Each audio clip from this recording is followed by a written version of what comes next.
সালাম ও শুভেচ্ছা বন্ধুরা। আশা করি আপনারা ভালো আছেন। আমি ডক্টর হারুনুর রশিদ রাজা কানাডা থেকে বলছি। তো বন্ধুরা, আজ আমরা খুব ছোট্ট কিন্তু উপকারী একটা মেশিন নিয়ে কথা বলবো। তো আপনারা বুঝতেই পারছেন সেই মেশিনটি হচ্ছে পালস অক্সিমিটার। তো এখানে বলছে পালস অক্সিমিটার, মানে হচ্ছে যে এই মেশিনটার সাহায্যে আমরা আমাদের পালস রেট, এখানে চাপ দিলে আমরা যারা বলি পালস রেট বা বেসিক্যালি এটা হচ্ছে হার্টবিট, এবং আমাদের অক্সিমিটার, তার মানে হচ্ছে আমাদের রক্তে কতটুকু অক্সিজেন আছে, সেই দুইটা জিনিস কিন্তু আমরা এই ছোট্ট মেশিনটার মাধ্যমে আমরা খুব মুহূর্তের মধ্যে জানতে পারবো।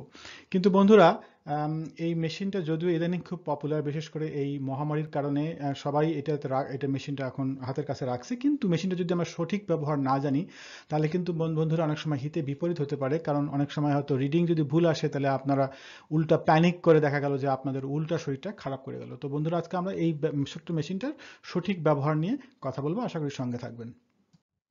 তো এবার আমরা দেখবো যে এই পালস অক্সিমিটার জিনিসটা কিভাবে কাজ করে। তো প্রথমে আমরা বলে নিই যে এই পালস অক্সিমিটারের মেইন কাজ কিন্তু এই অক্সিমিটার পার্টটা, পালস রেট বা এই যে আপনার যে হার্ট রেট, সেটা কিন্তু অতটা গুরুত্বপূর্ণ না, কারণ হার্ট রেটটা আমাদের বিভিন্ন কারণে চেঞ্জ হতে পারে, ফলে হার্ট রেট নিয়ে অতটা বেশি উদ্বিগ্ন হওয়ার কারণ নাই। কিন্তু এই পালস অক্সিমিটার, যেখানে অক্সিজেনের পরিমাণ মাপার যে পার্টটা, সেটা কিন্তু খুবই গুরুত্বপূর্ণ, কারণ আমাদের রক্তে একটা নির্দিষ্ট পরিমাণের অক্সিজেন সবসময় থাকতে হয়, এবং আমাদের রক্তে অক্সিজেনটা বহন করে কে, সেটা হচ্ছে লোহিত কণিকার ভিতরের একটা পদার্থ যার নামটা হচ্ছে হিমোগ্লোবিন। আমরা সবাই সেটা জানি, হিমোগ্লোবিন রক্ত শূন্য, তাহলে হিমোগ্লোবিন কমে যায়। তো সেই হিমোগ্লোবিনটা হচ্ছে অক্সিজেন পরিবহন করে সারা দেহে, আমাদের সেই অক্সিজেনটা নিয়ে যায়। তো সেটা কিভাবে নিয়ে যায় সেটা খুব একটা ডিটেলস বলতে যাচ্ছি না, খুব সংক্ষেপে যেটা বলি সেটা হচ্ছে যে আমাদের হার্ট থেকে রক্তটা যখন ফুসফুসে যায়, তখন ফুসফুসে যাওয়ার পরে আপনার ফুসফুসে আমরা যে শ্বাস প্রশ্বাসের মাধ্যমে যে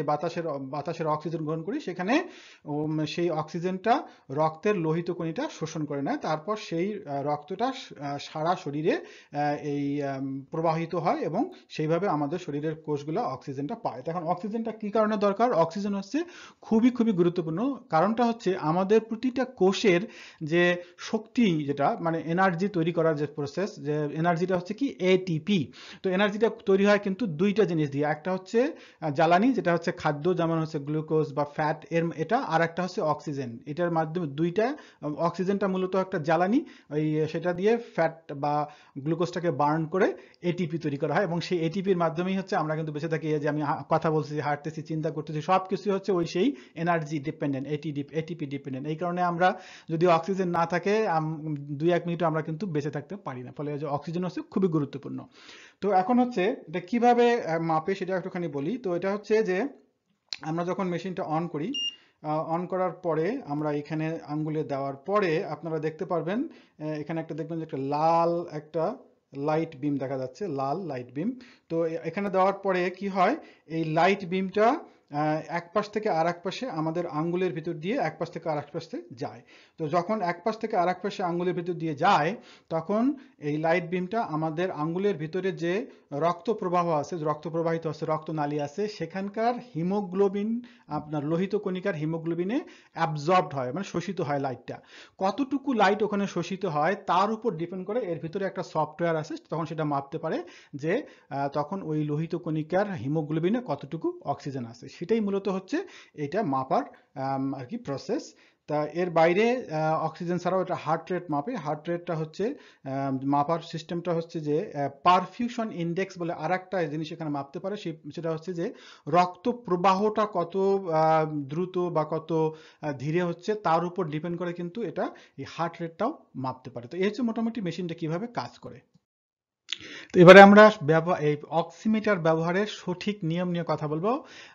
অনেক জায়গায় আপনারা পাবেন তো, তারপর আমি বলছি, কারণটা হচ্ছে যে সব জায়গায় হয়তো সব পয়েন্টগুলো সবাই বলছে না।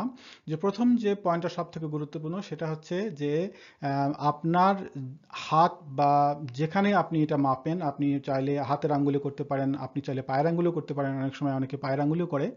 তো সেইটা নাড়াচাড়া করা যাবে না, যখন আপনি মাপবেন তখন সেটা স্থির থাকতে হবে। 2 নম্বর হচ্ছে যে আপনি যে আঙ্গুলটায় ব্যবহার করবেন সেই আঙ্গুলটায় কোনো নেইল পলিশ থাকা চলবে না, এবং লম্বা নখ থাকা চলবে না, এবং আঙ্গুলটা এমনভাবে আপনি এখানে রাখবেন যাতে আঙ্গুলটা একদম ভিতর পর্যন্ত যায় যতটুকু সম্ভব। তো এটা হচ্ছে সেটা। 3 নম্বরে হচ্ছে যে আঙ্গুলটা তৈলাক্ত বা ভেজা থাকা চলবে না। তারপরে 4 নম্বর পয়েন্টে হচ্ছে যে আপনি যখন ব্যবহার করবেন সেই ব্যবহারটা আপনাকে এমন একটা জায়গায় করতে হবে যেখানে অত্যন্ত প্রখর রোদ আছে, এরকম জায়গায় ব্যবহার করবেন না। বাইরে একদম দুপুর রোদে বাইরে বসে সেটা করবেন না, কারণ এটা রোদের মাধ্যমে কিন্তু আমাদের, যেহেতু বললাম যে লাইটের ডিফ্রাকশন এখানে মাপা হয়, ফলে সেই লাইটটা কিন্তু, বাইরের লাইটটা কিন্তু ইন্টারফেয়ার করতে পারে এই রিড আউটে। তো এটা হচ্ছে মোটামুটি মেইন কয়েকটা পয়েন্ট আমাদেরকে জানতে হবে। এখন হচ্ছে যে এখানে আমি আঙ্গুলটা দেওয়ার পরে কতক্ষণ রাখবো এবং কিভাবে বুঝবো যে আমার এখন রিডিংটা নেওয়া যাবে, সেটা আমি এখন আপনাদেরকে করে দেখাবো। আমরা যখন প্রেস করলাম, প্রেস করার পরে তারপর এইখানে দিলাম, দেওয়ার পরে আমরা ওয়েট করতেছি, আপনারা এখানে দেখতে পারেন। ওয়েট করতেছি।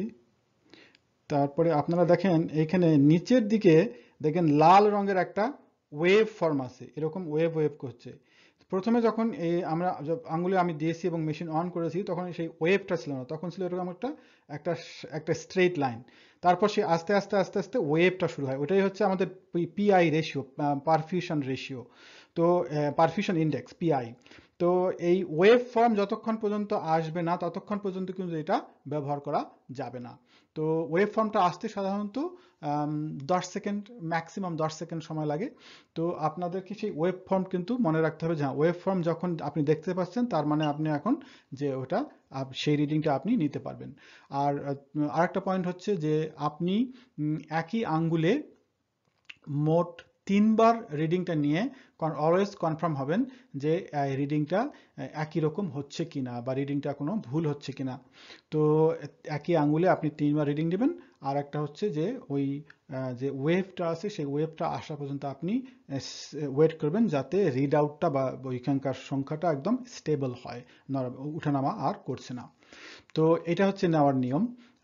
এখন হচ্ছে যে এই যে আমাদের অক্সিমিটারের যে অক্সিজেন স্যাচুরেশন আর এবং হার্ট রেট, তার রেঞ্জটা কত।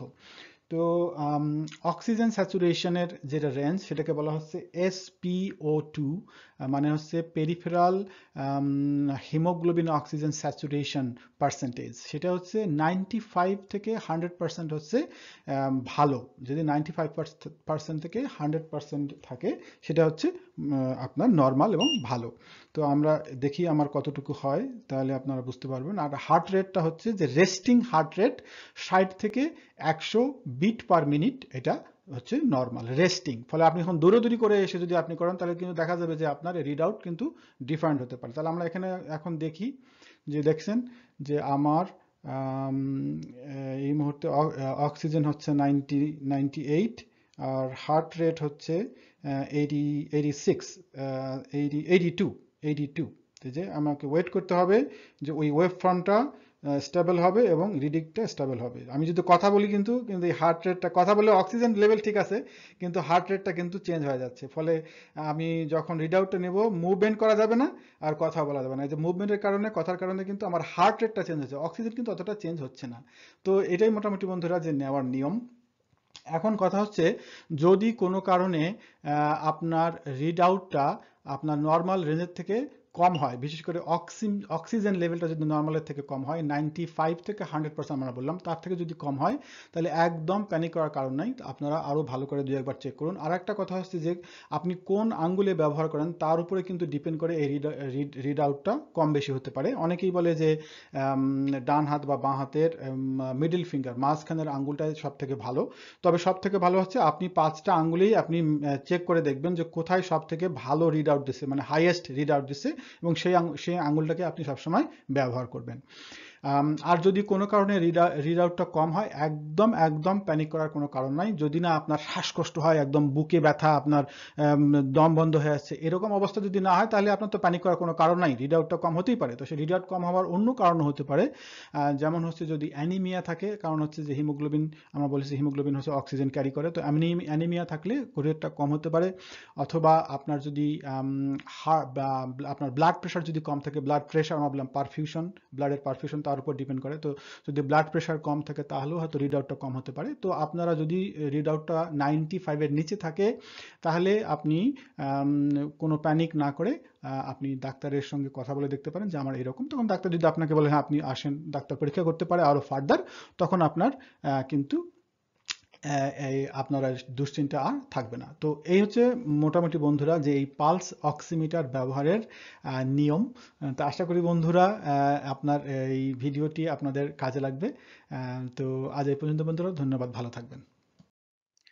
আজ এ পর্যন্তই বন্ধুরা। ভিডিওটি ভালো লেগে থাকলে আমার চ্যানেলটিকে সাবস্ক্রাইব করুন এবং বেল বাটনে প্রেস করুন। আমার চ্যানেলের নাম হেলদি লিভিং কানাডা।